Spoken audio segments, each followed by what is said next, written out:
नमस्कार, जय माता दी। मैं हूं आपकी अपनी लाइफ डिजाइनर जीतू आचार्य।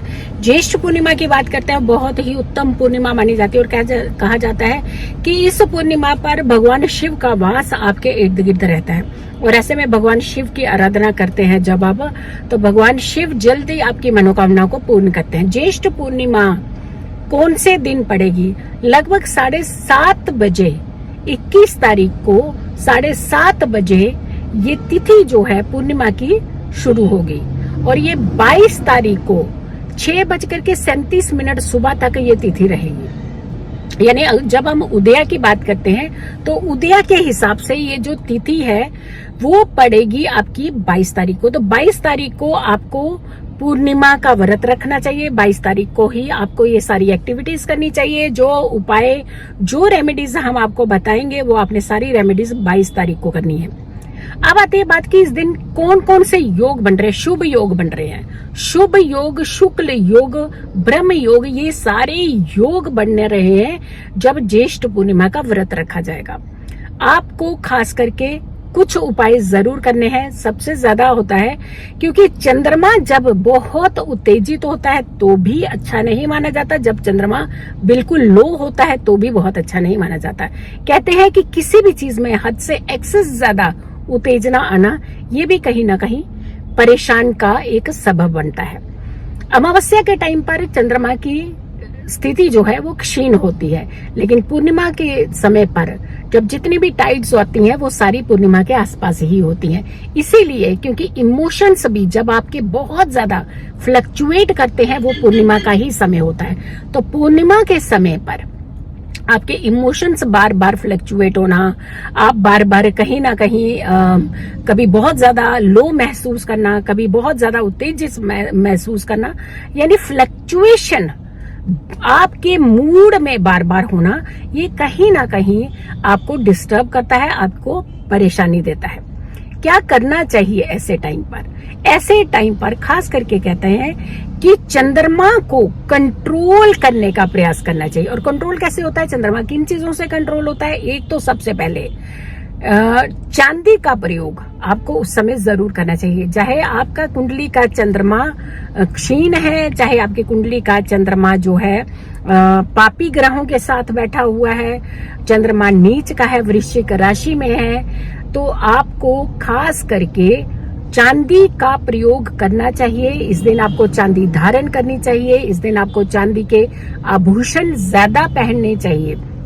और दूसरी आती है भगवान शिव की आराधना इस दिन ज्यादा करनी चाहिए, यानी भगवान भोलेनाथ के मंत्रों के जाप आपको करने चाहिए। शिव चालीसा आपको जरूर इस दिन सुनना चाहिए। पूर्णिमा के दिन कहते हैं कि शिव चालीसा सुनने वालों की सारी मनोकामनाएं जो हैं वो पूर्ण होती हैं। शिव चालीसा के साथ साथ आप भगवान भोलेनाथ को जल अर्पित कीजिए। आप भोलेनाथ को गंगा जल मिलाकर के जल अर्पित कीजिए। इसके अलावा आप इस दिन भोलेनाथ को बेलपत्र अर्पित कर सकते हैं। चंद्रमा को अर्घ देने से आपका मन शांत होता है। 16 कलाओं से युक्त होता है चंद्रमा पूर्णिमा तिथि पर। चाहे शरद पूर्णिमा हो या नॉर्मल पूर्णिमा हो, कोई भी पूर्णिमा हो, लेकिन पूर्णिमा में चंद्रमा की कलाएं पूर्ण होती हैं। और ज्येष्ठ पूर्णिमा तो वैसे भी बहुत उत्तम पूर्णिमा मनाई जाती है। माता जी के साथ अगर आपके संबंध अच्छे नहीं चल रहे हैं तो आपको इस दिन अपनी माता जी को मना लेना चाहिए। माता जी को कुछ न कुछ आपको उपहार जरूर देने चाहिए। समय उनके साथ जरूर बिताना चाहिए। हम कई बार उपहारों तक ही सीमित हो जाते हैं कि दिखावा करने में लग जाते हैं कि ये सामान दिया मैंने, वो सामान दिया, चीजें दी मैंने, ये किया वो किया, लेकिन हम ये भूल जाते हैं कि जहां आपके इमोशंस की जरूरत होती है, जहां आपके वैल्यूएबल समय की जरूरत होती है, तो वहां आपके उपहार कई बार फीके पड़ जाते हैं। तो वैल्यूएबल समय जो है अपने माता जी के साथ आप थोड़ा व्यतीत कीजिए। और अगर आपकी माता जी आपसे दूर हैं तो आप फोन कीजिए, वीडियो कॉल से उनसे बात कीजिए।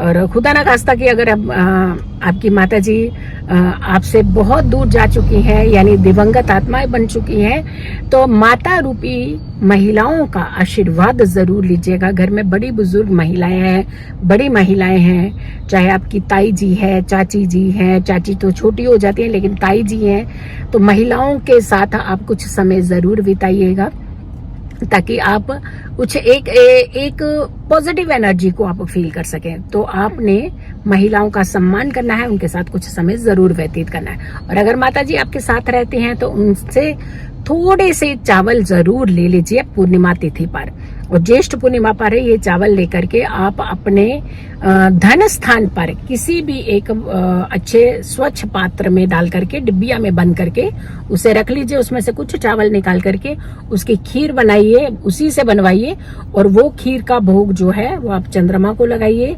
अर्घ दीजिए, और साथ के साथ भोलेनाथ को अर्पित कीजिए। चंद्रमा के साथ साथ भोलेनाथ का आशीर्वाद भी आपको मिल जाएगा, और साथ के साथ भगवान विष्णु को, माँ लक्ष्मी को भी ये खीर का भोग जरूर लगाइएगा। जो खीर आपने बनाई है उसे थोड़ा समय के लिए उसे चंद्रमा की होरा में जरूर लेकर के जाया करें, और उसके बाद उस खीर से आपने ध्यान रखना, उस खीर से आपने सभी ने प्रसाद रूपी ग्रहण करना है, यानी वो खीर आपने जरूर खानी है घर के हर सदस्य ने। कहते हैं कि पूर्णिमा की रात का जो चांद होता है ये बड़ा ही चमत्कारी चांद होता है, इससे आपकी बहुत सारी समस्याओं के समाधान निकल जाते हैं। ओम सोम सोमाय नमः, ओम चंद्रमसे नमः, इसका मंत्रों का जाप जरूर करना चाहिए। चंद्रमा की एनर्जी को जरूर फील करना चाहिए, चंद्रमा की होरा में रहना चाहिए, चंद्रमा को देखना चाहिए, गंगा जल का प्रयोग करना चाहिए, जल आपको ज्यादा ग्रहण करना चाहिए। इनफैक्ट अगर आप कर सके तो चांदी के बर्तन में कुछ जल डाल करके उसे पीना जरूर चाहिए। चांदी का प्रयोग जितना ज्यादा करेंगे उतना अच्छा होता है। और अगर आपका मन बहुत विचलित होता है, आपको रात को नींद नहीं अच्छी आती है, तो आप एक काम कीजिए, ये महा उपाय है, इसे जरूर कीजिएगा, और इनफैक्ट इस उपाय को आप शेयर भी जरूर कीजिएगा। जहां आप सोते हैं उस बिस्तर के ऊपर वो चादर बिछाइए जो सफेद रंग की हो, प्योर एकदम सफेद होती है तो बहुत अच्छा, अगर एकदम सफेद नहीं है, प्रिंटेड है, तो उसे भी आप बिछा सकते हैं, जिसमें सफेद रंग की मात्रा ज्यादा हो।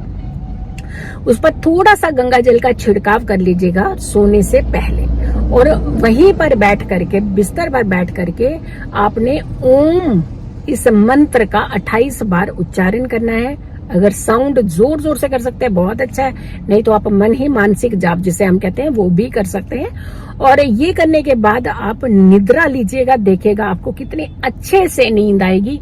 जो तनाव होगा वो आपका दूर हो जाएगा, स्ट्रेस आपका दूर होगा, एंजाइटी आपकी दूर होगी, और आपका मन जो है वो शांत होने लगेगा। सो वीडियो को आपने ज्यादा से ज्यादा लोगों तक जरूर शेयर करना। अगर चैनल आपने सब्सक्राइब नहीं किया तो जरूर कीजिए, वीडियो शेयर कीजिए, और मेरी आने वाली हर वीडियो को जरूर देखें। खुश रहें, स्वस्थ रहें, पॉजिटिव रहें। पॉजिटिव रहते हैं तो हर समस्या से हम दूर रहते हैं। जल्दी हाजिर होंगे एक अच्छी वीडियो के साथ, तब तक के लिए नमस्कार, जय माता दी।